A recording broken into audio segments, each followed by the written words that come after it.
نحمده ونصلي على رسوله الكريم اما بعد فاعوذ بالله من الشيطان الرجيم بسم الله الرحمن الرحيم رب اشرح لي صدري ويسر لي امري واحلل عقدة من لساني يفقهوا قولي۔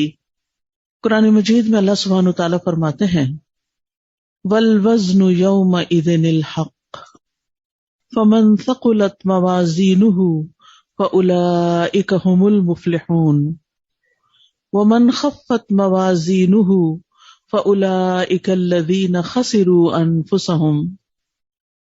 اس دن وزن برحق ہے، پھر وہ شخص کے اس کے پلڑے بھاری ہو گئے تو وہی کامیاب ہونے والے ہیں، اور وہ شخص کے اس کے پلڑے ہلکے ہو گئے تو یہ وہ لوگ ہیں جنہوں نے اپنے آپ کو خسارے میں ڈالا۔ اس سے پتہ یہ چلتا ہے کہ اس دنیا میں ہم جو کچھ کر رہے ہیں اس کا ایک وزن ہے۔ اگر اچھا کر رہے ہیں تو اس کا بھی ایک وزن ہے، اور اگر برا کر رہے ہیں تو اس کا بھی ایک وزن ہے۔ یعنی ہمارے جتنے بھی اعمال ہیں وہ رائیگاں نہیں جاتے، ضائع نہیں ہوتے، بلکہ وہ ایک دن تولے جائیں گے۔ یہ تو ہم سب کو پتا ہے کہ ہمارے دائیں بائیں کرامن کاتبین ہیں۔ اگر ہم اچھی بات کرتے ہیں تو دائیں طرف والا فرشتہ لکھ لیتا ہے، اور اگر ہم کوئی بری بات کرتے ہیں تو بائیں طرف والا لکھ لیتا ہے، اور ایک آہ یا سس کی یا سی بھی ہم کرتے ہیں تو وہ بھی لکھ لی جاتی ہے، اور پھر قیامت کے دن ان ساری چیزوں کو تولا جائے گا میزان میں، اور اس کے مطابق جزا یا سزا ملے گی۔ تو اس سے یہ پتہ چلتا ہے کہ ہمیں کتنا سوچ سمجھ کے زندگی بسر کرنی چاہیے۔ ایسے ہی نہیں بس جو دل میں آیا کہہ دیا، جو دل میں آیا کر لیا، اور یہ سوچا کہ بس ٹھیک ہے، سبھی ٹھیک ہے، سب کچھ اچھا ہے۔ نہیں، مومن باشعور انسان ہوتا ہے، اپنی قیمت پہچانتا ہے، اپنے وقت کی قدر و قیمت جانتا ہے، اور سوچ سمجھ کے عمل کرتا ہے کہ اس کو کس وقت میں کیا کرنا ہے۔ ہم سب جانتے ہیں کہ اللہ سبحانہ وتعالیٰ نے ہماری تخلیق اپنی عبادت کے لیے کی ہے۔ وَمَا خَلَقْتُ الْجِنَّ وَالْإِنسَ إِلَّا لِيَعْبُدُونَ، میں نے جنوں اور انسانوں کو اس لیے بنایا ہے کہ وہ میری عبادت کریں۔ گویا اس زمین پر ہمارا اہم ترین فریضہ کیا ہے؟ اللہ کی عبادت۔ اللہ کی عبادت کا مطلب کیا ہے؟ مطلب یہ ہے کہ ہم اللہ سبحانہ وتعالیٰ کی اطاعت کریں، اس کی فرما برداری کریں، جن چیزوں کا اس نے ہمیں حکم دیا ہے وہ کر لیں، اور جن چیزوں سے روکا ہے ان سے رک جائیں ہم۔ لیکن اس کے لیے پھر ہمیں علم حاصل کرنے کی ضرورت ہوتی ہے کہ ہمیں پتہ چلے کہ اللہ تعالیٰ ہم سے کیا چاہتے ہیں، وہ کیا چاہتے ہیں کہ ہم کیا کریں، اور وہ کیا چاہتے ہیں کہ ہم کیا نہ کریں۔ تو جو شخص یہ اپنی زندگی کا مقصد پہچان لیتا ہے اور پھر علم کے ساتھ، علم کی روشنی کے ساتھ اپنی زندگی بسر کرتا ہے تو انشاءاللہ آخرت میں کامیاب ہوگا، کیونکہ جو انسان اللہ کو راضی کرنے کی کوشش کرتا ہے اللہ تعالیٰ بھی اس کو راضی کر دے گا۔ دنیا کی زندگی میں ہم سب کا ہی امتحان ہو رہا ہے کہ ہم اللہ کی مرضی کے مطابق چل رہے ہیں یا نہیں چل رہے۔ اللہ تعالیٰ نے یہ زندگی دی اس لیے کہ ہمیں آزما کے دیکھے کہ ہم کرتے کیا ہیں۔ ایوکم احسن عملا، ہم سب کی اصل منزل آخرت ہے، دنیا منزل نہیں ہے۔ اسی لیے آپ نے دیکھا ہوگا جو بھی دنیا میں آتا ہے چلا جاتا ہے، ہر آنے والے کو واپس ضرور جانا ہے، چاہے کوئی امیر ہو، چاہے کوئی غریب ہو، چاہے کوئی مرد ہو یا عورت ہو۔ کوئی بچپن میں چلا جاتا ہے، کوئی جوانی میں چلا جاتا ہے، کوئی بڑھاپے میں چلا جاتا ہے، اور کوئی انتہائی شدید بڑھاپے کے بعد، لیکن جانا اس کو بہرحال ہے۔ اصل زندگی آخرت کی زندگی ہے۔ وَمَا هَذِهِ الْحَيَاةُ الدُّنْيَا إِلَّا لَهْوٌ وَلَعِبٌ وَإِنَّ الدَّارَ الْآخِرَةَ لَهِيَ الْحَيَوَانُ لَوْ كَانُوا يَعْلَمُونَ. اور دنیا کی یہ زندگی نہیں مگر ایک دل لگی اور کھیل، اور بے شک آخری گھر یقیناً وہی اصل زندگی ہے اگر وہ جانتے ہوتے. لہذا جو اصل زندگی ہے، جہاں ہم نے جا کر جینا ہے، ہمیشہ جینا ہے، رہنا ہے، ہمیں اس کے لیے کام کرنا ہے، اور وہ کام کرنا ہے جو وہاں ہمارے کام آ سکے، جس کا ہمیں وہاں فائدہ پہنچے. اس کے لیے اللہ سبحانہ وتعالیٰ نے ہمیں قرآن مجید میں خطاب کرتے ہوئے فرمایا ہے، یا ایھا الذین آمنوا اتقوا اللہ ولتنظر نفس ما قدمت لغد واتقوا اللہ ان اللہ خبیر بما تعملون. اے ایمان والو، اللہ سے ڈرو، اور ہر ایک کو یہ دیکھنا چاہیے کہ اس نے کل کے لیے کیا سامان کیا ہے، اس کل کے لیے، اس اصل زندگی کے لیے کیا کمایا ہے. یہاں یہ دنیا وہاں کے لیے کمانے کی جگہ ہے، یہاں ہم سب کما رہے ہیں، یا اچھا یا برا، اور یہی کام آنا ہے پھر اگر ہم اچھا کما کے جاتے ہیں. پھر فرمایا واتقوا اللہ، اور اللہ سے ڈرتے رہو، جو کچھ تم کرتے ہو یقیناً اللہ اس سے پوری طرح باخبر ہے. اب آپ دیکھیے، وَلْتَنْظُرْ نَفْسٌ مَا قَدَّمَتْ لِغَدٍ، ہر شخص کو یہ دیکھنا چاہیے اس نے کل کے لیے کیا کیا. اس سے پہلے بھی اتقوا اللہ ہے، اس کے بعد بھی اتقوا اللہ، یعنی ڈر کے زندگی شروع کرو اور ڈر کے ہی ختم کرو، اور ساری زندگی یہ دیکھتے رہو کہ کل کے لیے کیا تیاری ہے. اور آخرت کے لیے تیاری کرنے والا ہی سب سے زیادہ عقل مند ہے. عبداللہ بن عمر رضی اللہ عنہ روایت کرتے ہیں کہ میں رسول اللہ صلی اللہ علیہ وسلم کی خدمت میں حاضر تھا کہ ایک انصاری صحابی آپ کے پاس آئے. انہوں نے آ کر نبی صلی اللہ علیہ وسلم کو سلام کیا، پھر کہا، اے اللہ کے رسول صلی اللہ علیہ وسلم، مومنوں میں سب سے افضل کون ہے، یعنی سب سے بہترین انسان کون ہے؟ آپ نے فرمایا، وہ جس کا اخلاق زیادہ اچھا ہو. انہوں نے کہا، مومنوں میں سب سے عقل مند کون ہے؟ آپ نے فرمایا، جو موت کو زیادہ یاد کرے. سب سے عقل مند کون ہے؟ جو موت کو زیادہ یاد کرے اور اس کے بعد کے مراحل کے لیے اچھی تیاری کرے، وہ زیادہ عقل مند ہے. اب یہ کرائیٹیریا کسی انسان کا بنایا ہوا نہیں ہے، یہ کرائیٹیریا اللہ کے رسول صلی اللہ علیہ وسلم نے ہمیں دیا، یہ معیار انہوں نے دیا کہ اگر آپ آخرت کے لیے تیاری کرتے ہیں، اس کے لیے اچھی تیاری کرتے ہیں، تو پھر ہی آپ عقل مند ہیں. ہمارے ہاں عقل مند کس کو کہتے ہیں؟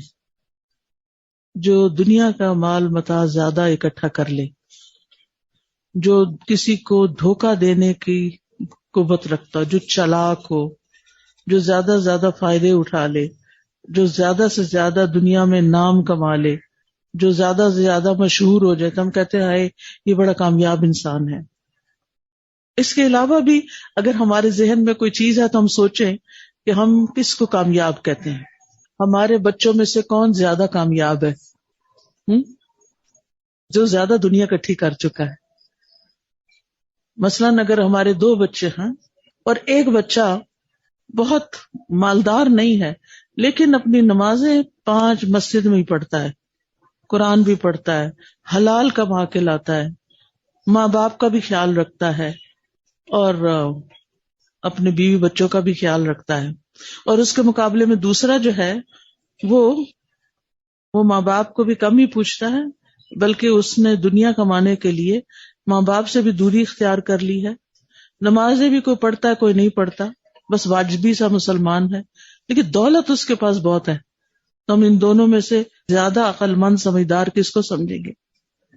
جس نے دولت زیادہ اکٹھی کی ہوئی ہے، چاہے حلال سے ہے یا حرام سے ہے، جائز ہے ناجائز ہے، اور چاہے وہ اپنے ماں باپ کے، بہن بھائیوں کے، بچوں کے حقوق ادا کرتا ہے یا نہیں کرتا، چاہے وہ حرام میں پڑا ہوا ہے. انسانوں میں سے عقل مند وہ ہے جو اپنی آخرت کے لیے تیاری کرتا ہے. کیونکہ اصل ٹھکانہ تو وہ ہے نا، اصل رہنے کی جگہ تو وہ ہے. وہاں دو گھر ہیں، ایک تو آگ سے بھرا ہوا ہے جس کو جہنم کہتے ہیں، اور صرف آگ سے نہیں، بہت ساری تکلیفوں سے. جہاں کی زندگی نہیں، نہ وہ زندگی ہے نہ وہ موت ہے. وہاں مر کے کوئی مرتا نہیں اور جینے والا حال نہیں. اور دوسرا جنت ہے جو نعمتوں کا گھر ہے، جس میں اللہ سبحانہ و تعالیٰ کا دیدار ہوگا، جس میں ہر طرح کی خوشیاں ہیں. ہم اپنے لیے کیا چاہتے ہیں؟ ہم جنت چاہتے ہیں، لیکن جنت کی ایک قیمت ہے. الا ان سلعۃ اللہ غالیہ، جنت اللہ کا سودا ہے جو بڑا مہنگا ہے. دنیا میں ایک گھر بنانا ہو تو کتنی محنت کرنی پڑتی، تو جنت مفت میں تو ہاتھ نہیں آتی. اس کے لیے ہمیں عمل کرنے کی ضرورت ہے. رسول اللہ صلی اللہ علیہ وسلم نے فرمایا، تم جانتے ہو کہ ہمیں اللہ کی طرف لوٹنا ہے. پھر جنت کی طرف یا جہنم کی طرف، وہ ایسی اقامت گاہ ہے کہ وہاں سے روانگی نہیں، وہاں سے اس سے آگے کچھ بھی نہیں. دنیا میں تو انسان آتا ہے، زندگی گزارتا ہے زمین پر، کبھی کہیں رہتا ہے کبھی کہیں رہتا ہے، بچپن کہیں گزرا، جوانی کہیں گزری، بڑھاپا کہیں گزرا، پھر زمین کے اندر چلا جاتا ہے، قبر کی زندگی ہے، پھر اس کے بعد قیامت ہے، حشر ہے، اور پھر اس کے بعد اگلا ٹھکان. یہ سارا ایک سفر ہے، لیکن جہاں یہ سفر جا کے اینڈ ہوگا اس کے بعد کچھ نہیں، پھر اس جگہ رہنا پڑے گا. تو اس لیے بہت ضروری ہے کہ ہم سوچ سمجھ کے عقل مندی کے ساتھ یہ سفر پورا کریں، اور اس میں جس مرحلے پر جو بچپن، جوانی، بڑھاپے میں کرنا چاہیے وہ ہم کر لیں. تو نبی صلی اللہ علیہ وسلم نے فرمایا، وہ ایسی ہمیشگی ہے جس میں موت نہیں آئے گی. وہاں ایسے جسم ہوں گے جو مرنے والے نہیں، یعنی دنیا میں ایسے جسم ہیں جو مر جائیں گے، لیکن وہاں ایسے جسم ملیں گے جن پہ موت نہیں آئے گی. تو اس لیے ہمیں اپنے دن کی پلاننگ کرنی چاہیے اور سوچ سمجھ کے زندگی گزارنی چاہیے. زندگی کیا ہے؟ دنوں کا مجموعہ ہے. دنوں سے ہفتے بنتے ہیں، پھر ہفتوں سے مہینے، پھر سال، پھر سالوں سے زندگی بنتی ہے. اب ایک اور سال بھی ختم ہونے کو آ رہا ہے. پتہ نہیں ایسے کتنے ہی سال ہم نے بس گزار دیے ہیں. تو جو باقی رہ گئے ہیں ان کو ذرا سوچ سمجھ کے گزاریں. اس کے لیے پلاننگ کریں. پلاننگ میں کیا ہے کہ اپنے سارے دن کے کاموں پہ غور کریں کہ میں کیا کیا کرتی ہوں، اور ان کاموں میں اللہ کی اطاعت کتنی ہے اور اللہ کا ذکر کتنا ہے، اللہ کی یاد کتنی ہے، اللہ کی مرضی کے مطابق کتنا ہے وہ کام.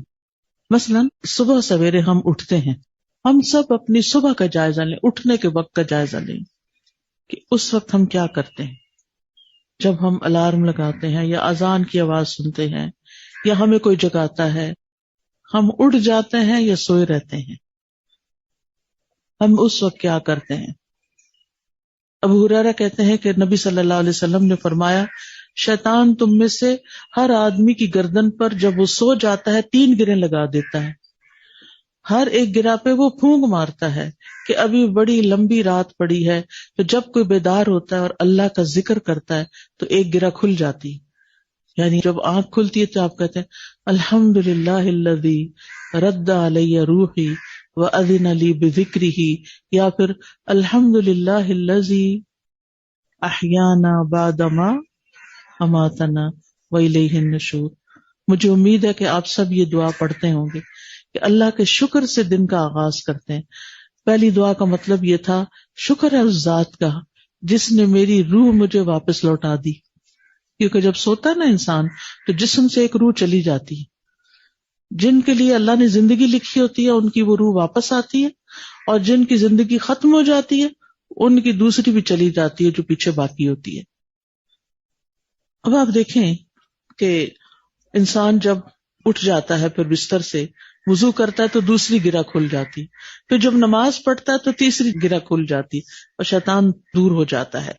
اور صبح کو پھر حشاش بشاش اور خوش باش چست ہو کے اٹھتا ہے، خوش مزاج. ورنہ اگر سویا رہتا ہے، دھوپ نکل آتی ہے اور لیٹ اٹھتا ہے تو اس کی صبح نفس کی خباثت اور سستی کے ساتھ ہوتی ہے، یہ نبی صلی اللہ علیہ وسلم نے ہمیں بتایا۔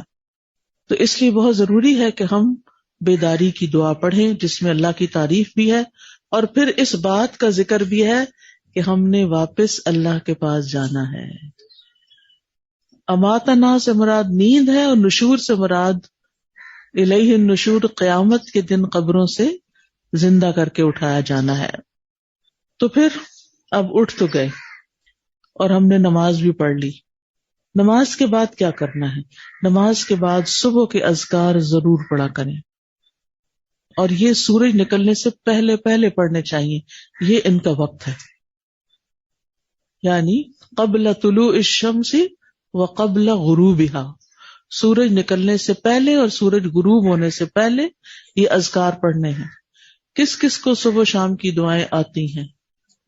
الحمدللہ بہت سارے لوگوں کو آتی ہیں، جن کو نہیں آتی وہ ایاک نستعین کتاب سے یاد کر لیں، اور ایپ بھی ہے جس سے آپ دیکھ کے بھی پڑھ سکتے ہیں۔ کچھ لوگ خوش قسمت ہیں جن کو زبانی دعائیں آتی ہیں، اگر وہ مصلی پہ بیٹھ کے نہیں پڑھ سکتے تو اس وقت ہلکی پھلکی واک کر لیا کریں۔ اگر گھر کے بہت سارے کام ہیں، آپ کہیں کام کے لیے نکلتے ہیں، آپ کے گھر والوں نے، بچوں نے اسکول جانا ہے تو آپ کو اب ناشتہ بنا کے دینا ہے، تو آپ اپنے کام کاج کے ساتھ ساتھ بھی وہ ذکر کر سکتے ہیں، لیکن یہ ذکر کرنا نہ بھولیں۔ وہ دن جس کا آغاز ان دعاؤں کے ساتھ ہوتا ہے اس سے مختلف ہوتا ہے جس میں یہ دعائیں نہ پڑھی جائیں۔ فجر کی نماز جو ہے اس کی کیا اہمیت ہے؟ فجر کی نماز نہ پڑھنے کا کیا نقصان ہے؟ کسی کو پتہ ہے حدیث کی روشنی میں؟ آپ نے فرمایا وہ آدمی ہرگز دوزخ میں نہیں جائے گا جس نے سورج نکلنے سے پہلے اور سورج غروب ہونے سے پہلے کی نماز پڑھ لی، یعنی فجر اور عصر پڑھ لی۔ میں نے پوچھا تھا کہ جو نہ پڑھے اس کا کیا نقصان ہے؟ اس کے بارے میں بخاری کی ایک حدیث کا ایک حصہ صرف بتاؤں گی کہ نبی صلی اللہ علیہ وسلم سو رہے تھے تو دو فرشتے آئے اور وہ آپ کو لے گئے خواب میں، اور نبی کا خواب جو ہوتا ہے وہ سچا ہوتا ہے، وہ وہی ہوتا ہے، تو وہ آپ کو کہیں لے گئے۔ وہاں پر آپ نے دیکھا کہ ایک شخص لیٹا ہوا ہے اور اس کے سر پہ ایک شخص پتھر اٹھا کے کھڑا ہے اور وہ اس کے سر پہ دے مارتا ہے، لیٹا ہوا جو ہے اس کا سر پھٹ جاتا ہے، پتھر دور جا گرتا ہے، وہ جا کے پتھر اٹھانے لگتا ہے، سر پھر اتنی دیر میں جڑ جاتا ہے، پھر وہ پتھر مارتا ہے، پھر وہ گرتا ہے، پھر پتھر مارتا ہے، پھر مسلسل یہی سزا ملتی رہتی ہے اس کو۔ تو نبی صلی اللہ علیہ وسلم پوچھتے ہیں ما ھذا، یہ کیا ہے، یہ کیا ہو رہا ہے؟ کتنا وحشت ناک منظر ہوگا، کتنا دہشت ناک، کہ آپ سوچیں کہ کسی لیٹے ہوئے انسان کے سر پہ کوئی پتھر مار رہا ہے، کوئی ذرا سی زور سے کوئی چیز لگ جائے سر چکرا جاتا ہے، کہاں یہ کہ سر پھٹ جائے۔ تو آپ کو بتایا گیا، یہ حدیث کافی طویل ہے لیکن اس کا باقی حصہ اس وقت ریلیونٹ نہیں، میں پہلا حصہ ہی بتا رہی ہوں۔ بتایا گیا کہ یہ وہ شخص ہے جو سویا رہتا ہے اور اس نے قرآن پڑھ کر چھوڑ دیا ہے، یعنی اس نے پڑھا، چاہے حفظ کیا، چاہے ترجمے سے پڑھا، یا جیسے بھی، قرآن کو پڑھنے کے کئی طریقے ہیں، تو پڑھ کے اس نے کیا کیا، وہ چھوڑ دیا، اب نہیں پڑھتا، غافل ہو گیا، قرآن سے غافل، اور پڑھا سویا رہتا ہے، یہ اس کی سزا ہے۔ اب دیکھیں، اب اکثر گھروں کا یہ مسئلہ بنتا جا رہا ہے کہ وہاں پر لوگ ہوتے ہیں، یعنی ماں باپ نماز کے لیے اٹھ رہے ہیں اور بچے سو رہے ہیں، اگر عام دنوں میں نہیں تو اتوار کے دن تو ان کو سونا ہی ہے، آج ہمیں کوئی نہ جگائے، یعنی اس کا مطلب یہ کہ پہلے تو آپ اس لیے اٹھتے تھے کہ آپ نے اسکول جانا تھا یا کام کاج پہ جانا تھا، اور اب بھلا کیوں آپ سو رہے ہیں؟ اسکول جانا زیادہ امپورٹنٹ ہے، مسجد جانا امپورٹنٹ نہیں ہے۔ تو اس لیے ہمیں صرف اپنی نماز کی فکر نہیں کرنی بلکہ اپنے بچوں کی نماز کی بھی فکر کرنی ہے۔ فجر کی نماز پڑھنے والے کے لیے اللہ کا ذمہ ہے، اللہ تعالیٰ اس کی حفاظت کرتا ہے، یعنی دنیا اور آخرت میں اس کو امن میں رکھے گا۔ فجر کی نماز کے وقت فرشتے حاضر ہوتے ہیں۔ نبی صلی اللہ علیہ وسلم کسی بھی حال میں فجر کی سنتیں کبھی نہیں چھوڑتے تھے، فرض تو دور کی بات ہے، سنتیں بھی نہیں چھوڑتے تھے۔ حضرت عائشہ روایت کرتی ہیں کہ آپ صلی اللہ علیہ وسلم نے فرمایا، فجر سے پہلے کی 2 رکعتیں دنیا اور جو کچھ اس میں ہے، کیا کچھ ہے دنیا میں، ہر وہ چیز جس کی لوگ تمنا کرتے ہیں، ان سب سے بہتر ہے۔ آپ نے وہ 2 رکعتیں پڑھ لی، وہ آپ نے پوری دنیا کما لی، اتنا بڑا آپ اجر و ثواب سمیٹ لیتے ہیں۔ اس لیے ٹائم پر اٹھا کریں، اچھے سے وضو کر کے اچھے سے سنت ادا کریں، کیونکہ بہت سارے لوگ پھر اینڈ ٹائم پہ اٹھتے ہیں، اوہ تھوڑا ٹائم ہے، سنت چھوڑ کے پھر صرف فرض پڑھ کے آنکھیں بند کیے پڑھتے ہیں، بند آنکھوں سے پھر جا کے سو جاتے ہیں۔ ایسے تو نہیں اللہ کی عبادت کرتے۔ اللہ تعالیٰ کا ہم پر کوئی حق ہے کہ نہیں؟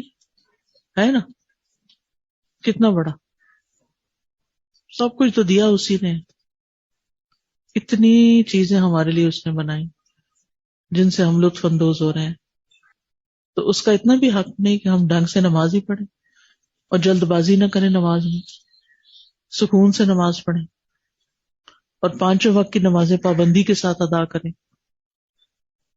اور خشوع کے ساتھ۔ اگر ہمیں پتا ہونا کہ صرف ایک سجدے کا کتنا بڑا اجر ہے تو ہم سجدے سے نہ اٹھیں، شوق سے سجدہ کریں۔ ثوبان جو رسول اللہ صلی اللہ علیہ وسلم کے غلام تھے، ان سے معدان روایت کرتے ہیں کہ میں ان کے پاس گیا اور عرض کیا کہ آپ مجھے ایسے عمل کی خبر دیں جس کے کرنے سے اللہ مجھے جنت میں داخل کر دے، یا میں نے کہا کہ مجھے اللہ کے نزدیک سب سے پسندیدہ عمل کے بارے میں خبر دیں، تو وہ خاموش رہے۔ میں نے پھر پوچھا، وہ خاموش رہے۔ پھر تیسری مرتبہ پوچھا تو انہوں نے فرمایا، میں نے بھی رسول اللہ صلی اللہ علیہ وسلم سے اس کے بارے میں سوال کیا تھا، تو آپ نے فرمایا تم پر اللہ کے لیے سجدوں کی کثرت لازم ہے، کیونکہ سب سے زیادہ اللہ کے قریب انسان کب ہوتا ہے؟ سجدے کی حالت میں ہوتا ہے۔ تم جب بھی کوئی سجدہ کرتے ہو، اللہ اس سجدے کے سبب سے تمہارا ایک درجہ بڑھا دیتا ہے اور اس کے ذریعے سے تمہاری ایک خطا مٹا دیتا ہے، تو درجات بڑھتے ہیں ہر سجدے کے بدلے۔ تو اس لیے کبھی بھی سجدہ کرتے ہوئے یہ نہ سوچے کہ اچھا ابھی اور بھی نماز رہتی ہے، اچھا پھر نماز کا وقت ہوگی، نہیں، وسجد واقترب، سجدہ کرو اور قریب ہو جاؤ، اللہ کا قرب، اللہ تعالیٰ کے قریب ہونا۔ آپ دیکھیں جس سے ہم محبت کرتے ہیں نا، ہم اس کے قریب رہنا چاہتے ہیں، یا نہیں؟ ماں باپ سے محبت کرتے ہیں تو ماں باپ سے قریب ہونا چاہتے ہیں، دوستوں سے محبت ہے تو دوستوں کے ساتھ ہر وقت رہنا چاہتے ہیں۔ یہ انسان کی فطرت ہے کہ اس کے اندر یہ چیز رکھ دی گئی ہے۔ تو خوش قسمت ہیں وہ لوگ جنہیں اللہ سے محبت ہے اور وہ اللہ کا قرب چاہتے ہیں، اور ان کو طریقے بھی پتہ ہیں کہ اللہ کا قرب کیسے حاصل کرتے ہیں، اور وہ ان کاموں پر پھر خوش بھی ہوتے ہیں۔ نماز کا وقت آتا ہے تو وہ خوش ہو جاتے ہیں کہ الحمدللہ پھر نماز کا وقت آ گیا ہے، پھر اللہ سے ملاقات کا وقت آ گیا ہے، اور پھر اللہ کے قریب جانے کا وقت آ گیا ہے، خوش ہو کے نماز پڑھتے ہیں۔ ہم سب کو اپنے دلوں کا جائزہ لینا چاہیے کہ نماز پڑھتے ہوئے ہماری کیفیت کیا ہوتی ہے۔ کیا ایسی تو نہیں ہوتی کہ بس اب ہم کسی قید سے چھوٹ گئے ہیں، عشاء کی نماز پڑھی تو بس شکر ہے ساری نمازیں پوری کر دی میں نے؟ نہیں، خوش ہو کے۔ نبی صلی اللہ علیہ وسلم کیا فرماتے تھے؟ یا بلال اقم الصلاۃ ارحنا بہا، اے بلال نماز قائم کرو، نہیں اذان دو کہ نماز پڑھیں ہم اس سے راحت پائیں۔ آپ نے فرمایا جعلت قرۃ عینی فی الصلاۃ، میری آنکھوں کی ٹھنڈک نماز میں رکھ دی گئی ہے۔ کیا واقعی ہماری آنکھوں کی ٹھنڈک بھی نماز ہے؟ ہمیں بھی انتظار ہوتا ہے نماز پڑھنے؟ اگر نہیں تو اس کی دعا کیا کریں۔ انسان اپنی بعض چیزوں سے خود بھی پریشان ہوتا ہے، کیا مشکل ہے میرے لیے، کیوں نہیں میرے اندر خشوع آتا، کیوں نہیں مجھے نماز سے محبت، مجھے نماز کیوں بھاری لگتی ہے؟ اللہ تعالیٰ تو فرماتے ہیں کہ وہ بھاری نہیں مگر خشوع کرنے والوں پہ بھاری نہیں ہے۔ وَإِنَّهَا لَكَبِيرَةٌ إِلَّا عَلَى الْخَاشِعِينَ، تو اس کا مطلب ہے کہ ہمارے اندر پھر خشوع کوئی نہیں اگر ہمیں نمازیں بھاری لگتی ہیں۔ جن کے دل نماز کی طرف راغب ہوتے ہیں ان کو تو نماز بہت اچھی لگتی ہے، تو اللہ سے مانگیں قبولیت کے اوقات میں۔ کتنے خوش قسمت ہیں. آپ ایسی جگہ رہتے ہیں جہاں اذانیں سنتے ہیں اور اذان سن کے آپ دعائیں مانگ سکتے ہیں اور وہ قبولیت کے وقت ہوتے ہیں. تو اس میں اللہ تعالیٰ سے مانگے کہ یا اللہ ہمیں نماز کی محبت دے دے، ہمارے لیے نماز آسان کر دے، ہمیں نماز کا شوق دے دے. اور جب اللہ شوق دے دے گا تو مشکل ہی کچھ نہیں رہے گی. وہ وقت تو ویسے بھی گزر جاتا ہے نا جو ہم نے نماز میں لگانا ہوتا ہے. پھر ایک اور مشکل یہ کہ ہم نماز تو پڑھ لیتے ہیں لیکن سلام پھیرتے ہی جھٹ مصلے سے اٹھ جاتے ہیں. ٹھیک ہے بہت کام ہے، میں سمجھتی ہوں بہت کام ہے، اس لیے بیٹھ کے تو تسبیح بھی نہیں کر سکتے. اس کے لیے بھی ہمیں پھر چلتے پھرتے ہی اگر قسمت میں ہو کرنا تو کر لیتے ہیں، ورنہ نہیں. کیا کرنا ہے؟ نماز کے بعد مصلی پہ بیٹھ کے اذکار کرنے ہیں. رسول اللہ صلی اللہ علیہ وسلم نے فرمایا جب تک تم اپنے اس مصلی پر بیٹھے رہو جہاں تم نے نماز پڑھی تھی اور بے وضو نہ ہو تو فرشتے دعا کرتے رہتے ہیں اللہم اغفر لہ اللہم ارحمہ، اے اللہ اس کی مغفرت کر دے، اس کو بخش دے، اے اللہ اس پہ رحم فرما دے. جتنی دیر آپ مصلی پہ بیٹھیں گے، اور خاص طور پر جو بزرگ خواتین ہیں ان سے تو میری خاص ریکویسٹ ہے کہ وہ دنیا کے شغل کم کر دیں. اب جانے کا وقت ہے، دنیا کے پیچھے نہ دوڑیں اور اس چیز کی تجسس ختم کر دیں. وہ بہو کیا کر رہی ہے، وہ بیٹی کدھر سے آئی ہے، وہ فلانا بیمار ہے، فلاں یہ کر رہا ہے، یہ نہیں ہوا، وہ نہیں ہے، یہ کب ہوگا. انگزائٹی کا شکار ہو جاتے ہیں چھوٹی چھوٹی چیزوں پر. جن کا کام ہے وہ کرتے رہیں گے. بچوں پہ ذمہ داری ڈالیں. کب تک ہم ان کو بیبی بنائے رکھیں گے کہ ہر کام ہم ہی ان کو کر کے دیں، ان کے فیصلے بھی ہم کریں، ان کو ہر وقت پیچھے پڑے رہے، اب یہ کر لو، اب یہ کر لو، اب ایسے کر لو، اب ایسے کر لو. اگر کوئی آپ کے ساتھ کرے ہر وقت یہ، تو آپ کو کیسا لگے گا؟ ہر وقت کوئی آپ کے سر پہ سوار رہے اور انسٹرکشن پہ انسٹرکشن دیتا چلا جائے. مجھے بھی تو سانس لینے دو، اللہ نے مجھے بھی کوئی عقل دی ہے، آپ ہی تو نہیں صرف عقل مند. تو اس لیے سمجھا دیا کافی ہے، اب خود کریں سب اپنا، اور آپ اپنا وقت مصلی پہ زیادہ گزاریں. رات کو ٹی وی دیکھنے کی بجائے، موبائل دیکھنے کی بجائے جلدی سو جائیں تاکہ صبح جلدی اٹھ سکیں. اللہ سے مناجات کریں، سرگوشیاں کریں. جب لوگ سو رہے ہوں تو نماز پڑھیں اور پھر خوب دعائیں کریں. وہ دعائیں قبول ہونے کا وقت ہے. بچوں کو بہت زیادہ ہر وقت سمجھانے کی بجائے اللہ سے ان کی ہدایت کی دعا مانگ لیا کرے. ان کے معاملات اللہ کے سپرد کر دیا کرے. اللہ میں نے تیرے حوالے کر دی، اللہ میں نے تیرے حوالے کر دی، تو اب ان کو سنبھال. اور پھر آپ دیکھیں کہ نماز کے بعد اگر 33 مرتبہ ہم اپنی انگلیوں پہ سبحان اللہ سبحان اللہ سبحان اللہ دائیں ہاتھ پہ کرنا چاہیے. اور آپ دیکھیں اس کا طریقہ 3 دفعہ اوپر لے جائیں اور 3 دفعہ نیچے لے آئیں، تو 15 اور 15 کتنے ہو جائیں گے؟ 30. اور 3 اور پڑھ لیں 33 ہو جائیں گے. یعنی انسان اگر ہر نماز کے بعد 33 مرتبہ سبحان اللہ، 33 مرتبہ الحمدللہ اور 33 مرتبہ اللہ اکبر کہتا ہے، اور 100 کا عدد پورا کرنے کے لیے لا الہ الا اللہ وحدہ لا شریک لہ لہ الملک ولہ الحمد وہو علی کل شیء قدیر کہتا ہے، تو اس کے سارے گناہ معاف کر دیے جاتے ہیں، چاہے وہ سمندر کی جھاگ برابر کیوں نہ ہو. ہر نماز کے بعد یہ وظیفہ ضرور کریں. اور موت کے علاوہ کوئی چیز نہیں جو اس کو جنت میں جانے سے روکے. کتنی دیر لگے گی یہ پڑھتے ہوئے؟ 2 منٹ لگ جائیں گے. کیا نماز کے بعد ہمارے پاس 2 منٹ کوئی نہیں ہے جنت کمانے کے لیے؟ یہی تو کل کام آنا ہے اور یہی چھوڑ کے اڑ جاتے ہیں. تو تھوڑی دیر بیٹھ جایا کریں مصلی پہ اور دعا کر لیا کریں، الا یہ کہ کوئی ایمرجنسی ہو، کوئی بہت ہی ضروری کام. اور اگر ایمرجنسی ہو تو پھر ایک اور کام کریں، 10 دفعہ کر لیں سبحان اللہ سبحان اللہ. ہر انگلی پہ 2 دفعہ پڑھ لیں. کتنی دفعہ ہو جائیں گے؟ 10 دفعہ ہو جائیں گے. 10 دفعہ الحمدللہ، 10 دفعہ اللہ اکبر. نبی صلی اللہ علیہ وسلم نے فرمایا 2 خصلتیں یا 2 عادتیں ایسی ہیں کہ اگر کوئی مسلمان بندہ ان کی پابندی کر لے تو جنت میں داخل ہوگا، اور وہ بہت آسان ہے مگر ان پہ عمل کرنے والے بہت کم ہیں. ایک یہ ہے کہ ہر نماز کے بعد 10 بار سبحان اللہ، 10 بار الحمدللہ اور 10 بار اللہ اکبر کہے. زبان کی ادائیگی کے اعتبار سے دن میں یہ 150 دفعہ بن جاتے ہیں. لیکن ترازو میں 1500 ہیں. ہمیں کیا چیز روکتی ہے کہ ہم کم از کم 1500 نیکیاں روز کی یہ کما لیں جو کل قبر میں بھی کام آئے گی اور آگے بھی کام آئے گی. اور اسی طرح جب رات سونے لگے تو سونے سے پہلے بھی کیا کریں, دن بھر کی تھکاوٹ اتارنے کے لیے تاکہ صبح جلدی اٹھ سکیں, کیا پڑھیں, 33 دفعہ سبحان اللہ. یہ کس کو سکھایا تھا نبی صلی اللہ علیہ وسلم؟ حضرت فاطمہ کو. کیوں سکھایا تھا؟ کام کر کر کے تھک جاتی تھی. یہ تھکاوٹ اتارنے کا نسخہ ہے. لیکن ہم میں سے کتنے لوگ عمل کرتے ہیں؟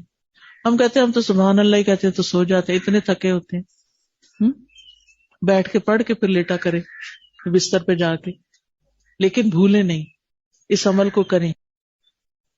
صحابی کہتے ہیں عبداللہ ابن عمرو, میں نے رسول اللہ صلی اللہ علیہ وسلم کو دیکھا, آپ انہیں اپنے ہاتھ سے شمار کرتے تھے. صحابہ نے پوچھا اللہ کے رسول یہ کیسے ہے کہ یہ عمل آسان ہے مگر ان پہ عمل کرنے والے تھوڑے ہیں؟ آپ نے فرمایا سوتے وقت میں کسی کے پاس شیطان آ جاتا ہے اور پہلے اس سے کہ وہ تسبیحات پوری کرے وہ اسے سلا دیتا ہے, اور اس طرح نماز میں شیطان آ جاتا ہے اور تسبیحات پڑھنے سے پہلے ہی اس کو کوئی کام یاد کرا دیتا ہے.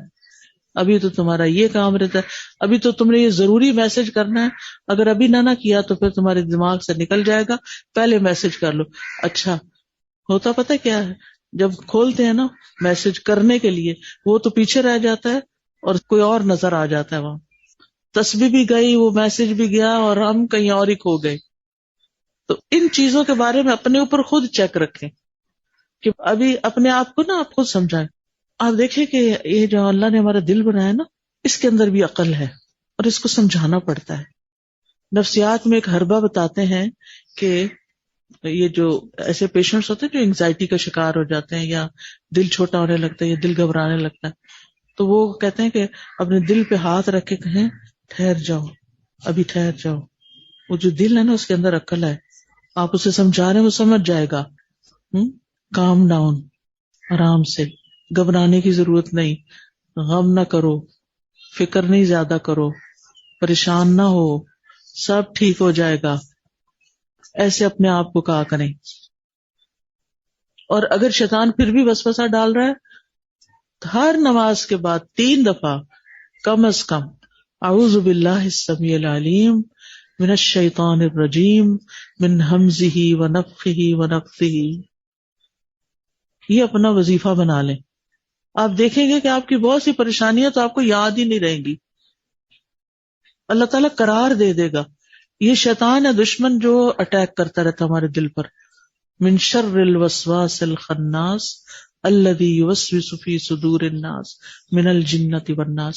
اسی لیے ہر نماز کے بعد ہمیں 1 دفعہ قل ھو اللہ, 1 دفعہ قل اعوذ برب الفلق اور 1 دفعہ قل اعوذ برب الناس پڑھنی چاہیے. اب 5 نمازوں کے بعد اگر آپ یہ پڑھ لیتے ہیں آیت الکرسی کے سمیت تو انشاءاللہ شیطان سے بہت سی پروٹیکشن ہو جائے گی. جو آپ کو پریشان رکھتا ہے, سٹریس میں رکھتا ہے, فکر مند کرتا ہے, غمگین رکھتا ہے, اس غم اور سٹریس سے باہر نکلیں. جو کچھ کریں آرام سے کریں, انجوائے کر کے کریں, سکون سے کریں. پریشان ہونے سے کوئی مسئلہ حل نہیں ہوتا, بلکہ ہماری سوچنے سمجھنے کی صلاحیت ہی ماری جاتی ہے. ہم کوئی بہتر کام نہیں کر سکتے. تو اس لیے پریشان ہونا چھوڑیے, اپنے دل پہ ہاتھ رکھ کے اپنے آپ کو خود سمجھائیے. انتظار نہ کیجیے کہ کوئی اور آ کے آپ کو تسلی دے, دلاسا دے. آپ ذرا کر کے دیکھیے, انشاءاللہ آپ کو فائدہ ہوگا. جب دل گھبرائے, آنسو آ رہے, مت رو, کوئی فائدہ نہیں رونے کا. آپ ایسے ہی سمجھیں جیسے آپ اپنے بچے کو سمجھا رہے ہوتے ہیں نا. یہ دل بھی بچہ بن جاتا ہے نا, تو اس کو بھی سمجھانا پڑتا ہے. اور پھر آپ دیکھیے کہ قیامت کے دن یہ انگلیاں بولیں گی, ان انگلیوں سے سوال ہوگا. یہ سیرہ ایک صحابیہ ہیں, ان سے روایت ہے کہ نبی صلی اللہ علیہ وسلم نے عورتوں کو حکم دیا, یہ خاص عورتوں کے لیے تحفہ ہے, کہ تکبیر, تقدیس اور تحلیل کی محافظت کریں اور تسبیح کو انگلی کے پوروں سے شمار کریں, اس لیے کہ قیامت کے دن ان سے سوال ہوگا اور یہ جواب دیں گی. فَإِنَّهُنَّ مَسْئُولَاتٌ مُسْتَنْتَقَاتٌ. یعنی یہ ان کو بلوایا جائے گا. نطق بولنے کو کہتے ہیں نا. تو یہ بولیں گے ہاتھ، یہ کہیں گے ہاں اس بندی نے اس پر تسبیح پڑھی تھی. پھر اسی طرح ایک اور چیز کا بھی خیال رکھے کہ جب آپ اذکار پڑھیں نا یا تسبیحات وغیرہ کریں، کوشش کریں کہ ذرا توجہ سے کر لیں، اس کا فائدہ زیادہ ہوتا ہے. پھر یہ ہے کہ قرآن مجید کی تلاوت صبح کے وقت، اگر آپ ارلی اٹھیں گے نا یہ سارے کام کر لیں گے، لیکن اگر آپ اٹھے ہی لیٹ ہیں تو پھر تو ظاہر دنیا آپ کو اپنی طرف کھینچ لے گی. آج کل تو الحمدللہ راتیں بھی لمبی ہیں، تو آپ اگر 10 بجے بھی سو جاتے ہیں تو کافی ٹائم ہے سونے کے لیے اور پھر اٹھ کے اپنے یہ سارے کام کرنے کے لیے. کیونکہ عموماً جب لوگوں کو یہ چیزیں یاد دہانی، یہ سب آپ کو پتا ہے، میں آپ کو کوئی نئی بات نہیں سکھا رہی، یہ آپ کو باتیں پتا ہے، صرف یاد دہانی کرا رہی ہیں کہ یہ چیزیں آپ نے توجہ سے خوش دلی سے کرنی، خوشی سے کرنی. ہاں یہ بات ہو سکتا ہے کہ نئی ہو آپ کے لیے کہ خوشی سے کرنا ہے. اور پھر آپ دیکھیے کہ صبح کے وقت قرآن جو ہے نا اس کو لازم کر لیں. ان قرآن الفجر کان مشہودا. اور چیزیں پڑھنے سے پہلے قرآن کھولیں. قرآن مجید میں آتا ہے ان الذین یتلون کتاب اللہ واقاموا الصلاۃ وانفقوا مما رزقناہم سرا وعلانیۃ یرجون تجارۃ لن تبور لیوفیہم اجورہم ویزیدہم من فضلہ انہ غفور شکور. سورۃ فاطر کی آیات ہیں. بے شک جو لوگ اللہ کی کتاب پڑھتے ہیں، تلاوت کرتے ہیں یا سمجھ کے پڑھتے ہیں، اور وہ نماز قائم کرتے ہیں، اور جو کچھ ہم نے انہیں دیا اس میں سے انہوں نے پوشیدہ اور ظاہراً خرچ کیا، یعنی اللہ کی راہ میں دیتے رہتے ہیں، وہ ایسی تجارت کی امید رکھتے ہیں جو کبھی برباد نہیں ہوگی. یعنی جس تجارت میں، جس بزنس میں کوئی نقصان ہے ہی نہیں، تاکہ اللہ انہیں ان کے اجر پورے پورے دے اور اپنے فضل سے زیادہ بھی دے. یعنی ایسے کام کرنے والوں کو صرف ان کے اعمال کا بدلہ نہیں ملے گا بلکہ زیادہ بھی ملے گا. بے شک وہ بہت بخشنے والا قدردان ہے. تو یہ 3 کام دن کے لازم کر رہے ہیں. قرآن پڑھنا ہے، نماز پڑھنی ہے اور صدقہ کرنا ہے. نبی صلی اللہ علیہ وسلم نے خواتین کو تو صدقے کا اور تاکیدی حکم دیا تھا، کیونکہ عام طور پہ ہم کیا کہتے ہیں، ہم کون سا کماتے ہیں، ہم کہاں سے دیں، جو آپ کے ہاتھ میں ہے اسی میں سے دیں. اور کوئی دن نہ گزرے کہ جب آپ اپنے ہاتھ سے کچھ نہ کچھ ضرور نہ نکالیں. اگر کوئی لینے والا نہیں تو اپنا کوئی ایک الگ گلہ بکسا کچھ بنا کے رکھ دیں، کوئی جگہ اس کے اندر روز ڈال دیا کریں، الگ کر دیا کریں. میرے والد تھے نا تو رات کو آتے تھے تو رات کو بیٹھ کے اپنا جو کمائی ہوتی تھی حساب کرتے تھے، پھر اس کا کچھ حصہ نکال کے الگ کر دیتے تھے. ڈیلی بیسس پہ وہ الگ کر دیتے تھے، اور پھر جس وقت خاندان میں یا باہر جہاں بھی ضرورت ہوتی تھی تو اس میں سے نکال دیتے تھے. اب حضرت اسماء اور حضرت عائشہ دونوں کے بارے میں آتا ہے کہ ان میں سے ایک جو آتا تھا ساتھ ساتھ دیتی رہتی تھی، اور ایک جو تھی وہ ذرا کچھ جمع کر کے اماؤنٹ یا جو بھی چیز ہوتی پھر نکالتی تھی. جو آپ کرنا چاہیں کر سکتے ہیں، دونوں سنتیں ملتی ہیں، صحابیات کی سنت ہے. یعنی آپ صلی اللہ علیہ وسلم نے کیا فرمایا، میں نے عورتوں کی اکثریت کو جہنم میں دیکھا، ڈر لگ جاتا ہے. اللہ تعالیٰ ہمیں معاف کرتے، کیونکہ وہ شوہر کی ناشکری کرتی ہیں اور زبان کا غلط استعمال کرتی ہیں. تو اس کا علاج کیا بتایا گیا؟ صدقے کی کثرت، نکالتے رہو. اور پھر یہ کوئی ہمارے منہ سے کچھ نہ کچھ نکل جاتا ہے نا، وہ دل ذرا بے چین بھی رہتا ہے، گھبراہٹ کا شکار، فوراً صدقہ کریں، کیونکہ یہ علاج بتایا گیا ہے، تو گھبراہٹ دور ہو جائے گی آپ کی. اور تلاوت کا تو اجر آپ کو پتہ ہی ہے، ہر حرف پہ 10 نیکی ہیں. یہ کون سا اس سے بڑا بزنس ہے؟ اور پھر قرآن ویسے بھی غموں کا علاج ہے، جتنی تلاوت کریں گے اتنا ہی سکون پائیں گے. قرآن کو اپنے سے دور نہ کیا کریں، قریب رکھا کریں. پھر بچوں کو اسکول وغیرہ بھیج کے پھر اپنی اشراق یا چاشت کی جو نماز آپ کو ملے وہ پڑھ لیں. یہ دن کے اول حصے میں 4 رکعتیں پڑھنا جو ہے یہ دن کے آخر تک کفایت کرتا ہے. اور ویسے بھی جو 2 رکعتیں اشراق کی یا چاشت کی اگر آپ پڑھتے ہیں تو سارے جوڑوں کا، جو جسم کے بدن کے جوڑ ہیں ان کا کفارہ ہو جاتا ہے. پھر اسی طرح اگر آپ ناشتہ کرنے کے لیے بیٹھے ہیں یا سب کو دے کے پھر آپ کی اپنی باری آتی ہے تو اللہ کا شکر ادا کرنا نہ بھولیں اللہ تعالیٰ اس بندے سے راضی ہو جاتا ہے جو ایک لقمہ کھائے اور اس پر اللہ کا شکر ادا کرے، الحمدللہ کہے، یا جو پانی کا گھونٹ بھی پیے اور اس پر اللہ کا شکر ادا کرے. یہ اللہ کو راضی کرنے والا کام ہے. آپ کھا رہے ہیں اپنے لیے اور اللہ کو ساتھ راضی کر رہے ہیں. آپ کا کھانا بھی آپ کے لیے عبادت بن گیا. پھر صبح صبح نیت کیا کریں، حیاتی کلہ للہ، میری ساری زندگی اللہ کے لیے ہے، میری ہر چیز اللہ کی ہے، اور ہے بھی. میں جو کچھ کروں گی اللہ کے لیے کروں گی. کئی دفعہ انسان آنکھیں بند کر کے کچھ کر جاتے، پھر تھوڑی دیر بعد سوچتا ہے کیوں کیا. پوچھتے رہا کریں اپنے آپ سے، یہ کیوں کیا؟ مثلاً آج کے اس درس کا انتظام کیوں کیا؟ اس درس کو اٹینڈ کرنے کیوں آئے؟ میں یہاں کیوں آئی؟ مجھے کیا کمانا ہے؟ کیا چاہیے اس کے بدلے میں؟ ہم سب نے اپنا وقت کیوں لگایا؟ اپنے آپ سے سوال کیا کرے تاکہ آپ کا ذہن جاگے اور آپ جو کریں شعوری طور پہ کریں، اور اس کا فائدہ زیادہ ہوگا، اس کا اجر زیادہ ہوگا. پھر ایک اور چیز، ہر روز اپنے نفع مند علم میں اضافہ ضرور کریں، اور جو علم بھولا جا رہا ہے نا اس کو دوبارہ تازہ کر لیں. یہ بھی بڑا ضروری ہے، اپنے علم کو فریش کرتے رہیں. آپ یہ نہ سوچے میں نے وہ کورس کیا تھا اور میں نے ساری تفسیر پڑھ لی ہے، میں فلاں مدرسے میں 5 سال پڑھی ہوں اور میرے پاس وہ سند بھی ہے، میں دکھا سکتی ہوں. سند میں نہیں سب کچھ لکھا ہوتا، کیونکہ اندر دل میں جو ہوتا ہے نا وہ بھولنے لگتا ہے، اس کو بار بار پڑھنا پڑتا ہے. یہ جو ایک رواج آ گیا نا، بس ایک کورس کر کے نام لکھا لو اپنا کہ ہم پڑھے لکھے ہیں، ایسا نہیں ہوتا. دنیا کا علم ہو یا دین کا علم، ایک دفعہ پڑھنے کے بعد یاد نہیں رہتا. آپ دیکھیں باہر کے ملکوں میں ہر کام کرنے سے پہلے آپ کو سرٹیفکیشن چاہیے ہوتی ہے، اور پھر ہر کچھ عرصے کے بعد ریفریشر کورس کرنا پڑتا ہے. پھر نئی جو چیزیں ریسرچ ہو کے آ جاتی ہیں ان کو پڑھنا پڑتا ہے. اگر آپ یہ اپنے علم میں اضافہ نہیں کرتے تو آپ پیچھے رہ جاتے ہیں، آپ کی کوئی قدر نہیں رہتی.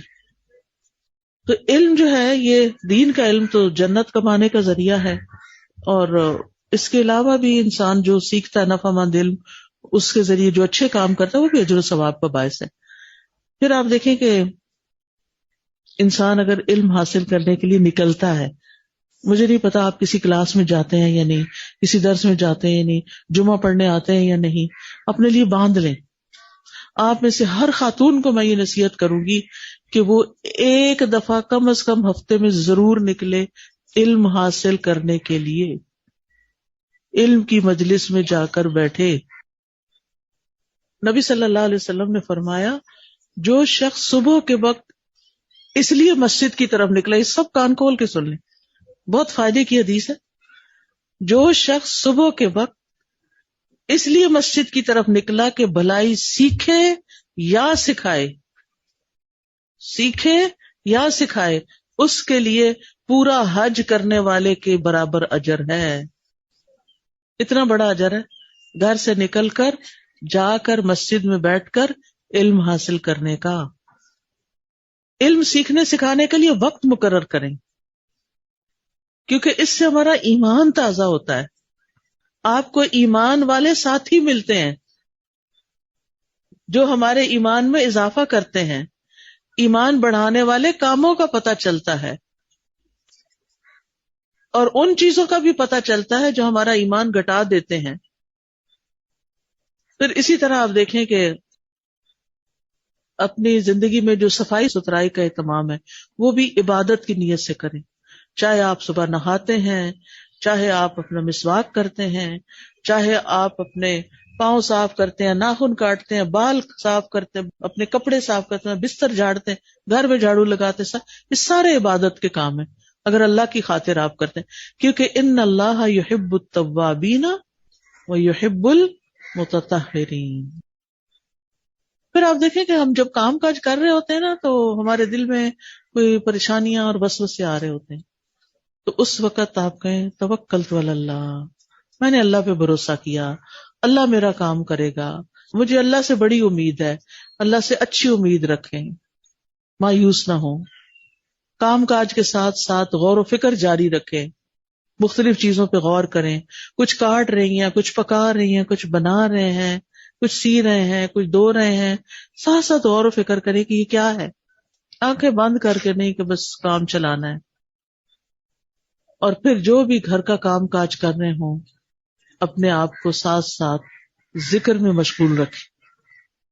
دن میں تسبیحات کریں، تسبیح کریں، سبحان اللہ و بحمدہ، استغفر اللہ ربی من کل ذنب و اتوب الیہ، درود شریف، اور پھر آیت کریمہ، پھر یا حیو یا قیوم برحمتک استغیث، کثرت سے توبہ استغفار، ساتھ ساتھ اللہ سبحانہ وتعالیٰ کی یاد اور اللہ سے معافی مانگتے رہیں۔ قیامت کے دن وہ شخص، میں نے میزان سے بات شروع کی تھی نا، ہمارے اعمال نامے تولے جائیں گے، قیامت کے دن وہ شخص اپنا اعمال نامہ دیکھ کے خوش ہو جائے گا جس میں بہت زیادہ کثرت سے استغفار لکھا ہوگا۔ حدیث میں آتا ہے طوبی لمن وجد فی صحیفتہ استغفارا کثیرا، خوشخبری ہے اس شخص کے لیے، مبارک ہو اس شخص کو جو اپنے نامہ اعمال میں کثرت سے استغفار پائے۔ تو دن بھر آپ چلتے پھرتے اٹھتے بیٹھتے استغفار کرتے رہیں، اپنے وقت کا بہتر استعمال کریں، فضول چیزوں سے بچیں، اور جہاں انسان کا نفس اس کو تنگ کرے تو اپنے نفس سے جہاد کریں، نمازوں کی حفاظت کریں، اور نمازوں کی سنتیں بھی پڑھا کریں، کیونکہ یہ بہت ٹرینڈ عام ہو گیا کہ فرض پڑھ لینا کافی ہے، اگر فرض میں کوئی کمی ہوگی تو کہاں سے پوری کریں گے اگر سنت ہی نہیں پڑھی۔ اور پھر آپ دیکھیں کہ اگر کوئی زندگی میں تکلیف پریشانی آ جاتی ہے، کوئی بیماری، کوئی فوتگی، کوئی کچھ، اللہ سے ناراض نہیں ہونا، تقدیر کے فیصلوں پہ راضی رہنا ہے۔ بہت سی چیزیں نا، ہمارا امتحان لکھا ہوا ہے اللہ کے پاس اور وہ ہونا ہے، اس کہیں اللہ میں راضی ہوں، تو جس حال میں رکھ کے راضی ہوں، لیکن میں تجھ سے خیر کی امید رکھتی ہوں، اجر کی امید رکھتی ہوں۔ اور پھر جو کام کاج کریں اللہ کی خاطر کریں، اچھے طریقے سے کریں، اور اس کو عبادت سمجھ کے کریں، اور پھر نیکیوں میں ایک دوسرے سے آگے بڑھیں، چھوٹی چھوٹی نیکیوں کو بھی چھوٹا نہ سمجھیں، اور نیکیاں کرنے کے ساتھ ساتھ برائیوں سے بھی بچیں، کسی کی غیبت، چگلی، کیونکہ زبان کی حفاظت انسان، یہ بھی ایک عبادت ہے، گناہوں سے بچنا، لوگوں کی باتوں میں آ کے غلط کاموں میں نہیں پڑنا، اللہ اور اس کے رسول کی محبت دل میں رکھنا، لوگوں سے اچھے اخلاق سے پیش آنا، والدین کو خوش رکھنا، اگر فوت ہو چکے ہیں تو ان کے لیے دعائے مغفرت روزانہ کرنا۔ ویسے تو ہم اتحیات جب آخر میں پڑھتے ہیں نا، لیکن ایسے ہی پڑھ جاتے ہیں، ربنا اغفر لی ولوالدی وللمؤمنین یوم یقوم الحساب۔ کوئی دن نہ گزرے کہ والدین کا حق ادا نہ ہو،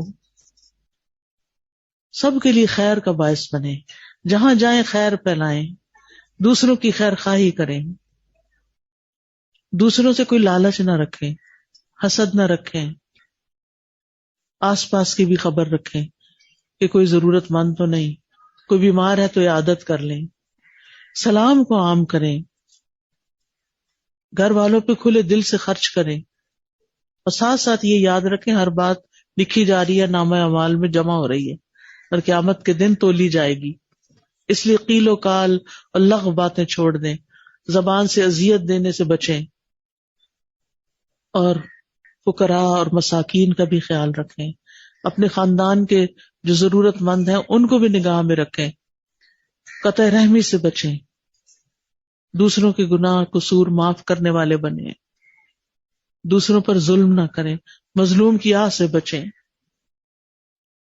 غیبت کرنے تو دور، سننے سے بھی پرہیز کریں، مشکل آ جائے تو صبر اور نماز سے مدد لیں، پریشانی اور غم میں لا الہ الا اللہ پڑھیں،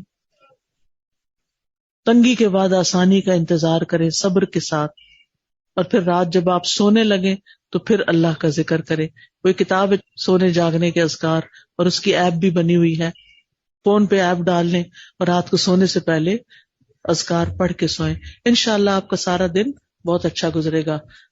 ہیو اے نائس ڈے۔ اچھا، اب کوئی بات آپ کرنا چاہیں تو 2-4 منٹ میں کر لیں، ورنہ ہمیں اجازت دے دیں۔ جی بسم اللہ الرحمن الرحیم. السلام علیکم. جی وعلیکم میں السلام. پوچھنے یہ چاہ رہی ہوں کہ آج کل جب بچوں کو ہم کچھ سمجھانے لگتے ہیں جی تو وہ کہتے ہیں کہ ہمارا رب ہمیں ویسے ہی ملے گا جیسے ہم اس کو گمان کرتے ہیں، کہ قرآن پاک میں بھی یہ لکھا ہے کہ تم جیسے اپنے رب کو گمان کرتے ہو میں تمہیں ویسے ہی ملوں گا. مطلب آج کل کی جو نیو جنریشن ہماری جو اولادیں ہیں وہ ہمیں آگے سے یہ کہتی ہیں اچھا کہ ہم اللہ کو جیسا گمان کرتے ہیں وہ ہمیں ویسا ہی ملے گا. اس کا مطلب یہ ہے کہ ہم جو چاہیں کریں تو وہ ہم اگر اس کو سمجھتے ہیں کہ مطلب ہم استغفار کر رہے ہیں، ہم اس سے معافی مانگ رہے ہیں، لیکن اس کے ساتھ ہم اپنے اوپر توجہ نہیں دیتے. آج کل کے جس طرح کے فیشن ہے یا نماز کا اپنے جیسے ذکر کیا نہیں ادا کرتے، لیکن وہ یہ اس کے بعد میں یہی کہتے ہیں کہ ہم جیسے اللہ کو گمان کرتے ہیں وہ ہمیں ویسا ہی اصل میں ملے یہ گا، باتیں یعنی وہ ساری ہمیں معاف کر دے. جی اصل میں بات یہ ہے کہ یہ ساری باتیں کہیں سے پک اینڈ چوز کچھ کر لینا کہیں سے کر، اس کی وجہ یہ ہے کہ ان بیچاروں کے پاس صحیح علم کوئی نہیں. اگر صحیح علم ہو، ریگولر بیسس پہ آپ ان کو قرآن و سنت کی تعلیم دے تو ایسی باتیں کبھی نہ کریں. لہٰذا ان باتوں کو اگنور کر کے ان کی تعلیم کا بندوبست کریں. بارک اللہ فیکم. سبحانک اللہم و بحمدک، اشہد ان لا الہ الا انت، استغفرک و اتوب الیک. السلام علیکم و رحمۃ اللہ وبرکاتہ.